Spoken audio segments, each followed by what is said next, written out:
আমাদের সঙ্গে আলোচনায় অংশগ্রহণ করেছেন উপল সেনগুপ্ত, গায়ক।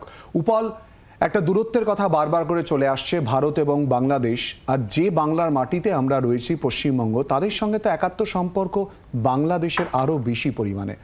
কোথাও কি মনে হচ্ছে দূরত্ব তৈরি হয়েছে নাকি না? উপল, আমি এটা বলা খুব ডিফিকাল্ট, এখান থেকে বসে তো প্রেডিক্ট করা যায় না। তবে যা খবর আসে তাতে মনে হয় যে একটা যেন দূরত্ব তৈরি হয়েছে। এই দূরত্ব তৈরি করানো হচ্ছে না সত্যি সত্যি হচ্ছে, এটা বলা খুব মুশকিল। তার কারণ হচ্ছে টেলিভিশন আর এইসব ইউটিউবের পোর্টাল গুলো যখন দেখি তখন সত্যি মনে হয় যে কোথাও যেন একটা দূরত্ব তৈরি হচ্ছে। কিন্তু আমি আগের বছরই ডিসেম্বর মাসে যখন গেছিলাম বাংলাদেশে, ঢাকায় গান গাইতে, তো তখন তো দেখে কিছুই মনে হয়নি।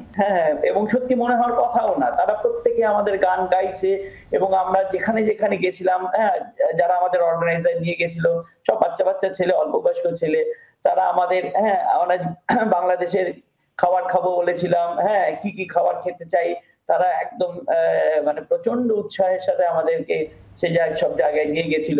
আমরা শাড়ির দোকানে গেছিলাম, সেখানেও তারা নিয়ে গেছিল। তো ফলে সেখানে তো কোনো বিভেদ আমি দেখিনি। তো এইটা এখন পলিটিক্যালি মোটিভেটেড হলে সেটা তো গল্পটা অন্যরকম হয়ে যায়, কিন্তু এমনি আমার মনে হয় না সেই অর্থে খুব একটা বিভেদ আছে, কিংবা কোনো বিভেদ আছে। ধন্যবাদ উপল। উপল ইতিমধ্যেই বলল কোনো বিভেদ আছে এমনটা কিন্তু মনে হয় না।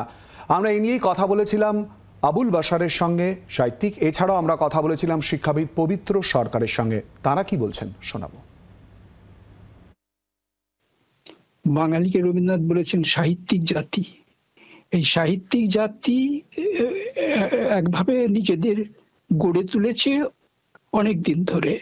বাংলাদেশকে ভাবতে হবে যে ভারতবর্ষের সঙ্গে মনোমালিন্য হচ্ছে তাদের, সেই দেশের কিন্তু প্রধানমন্ত্রী হন একজন সংখ্যালঘু এবং ভারতরত্ন হন একজন সংখ্যালঘু।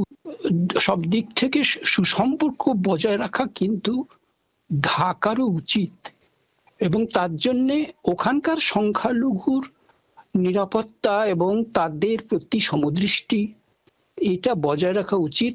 তবেই সেই বাংলাদেশ, যার গৌরবোজ্জ্বল ভূমিকা আছে বিশ্বের সামনে, সেটা অক্ষুণ্ণ থাকবে। এখন বাংলাদেশে যারা নিয়ন্ত্রণ করছেন তারা এই আগেকার যে উদারনৈতিক যে ঐতিহ্য, সেটা কথা কিছু বলছেন না।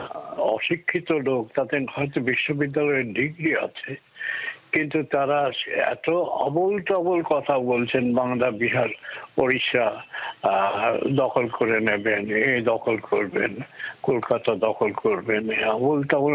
এবং শাড়ি পরাচ্ছেন, এতে কার কি লাভ হচ্ছে আমি জানি না।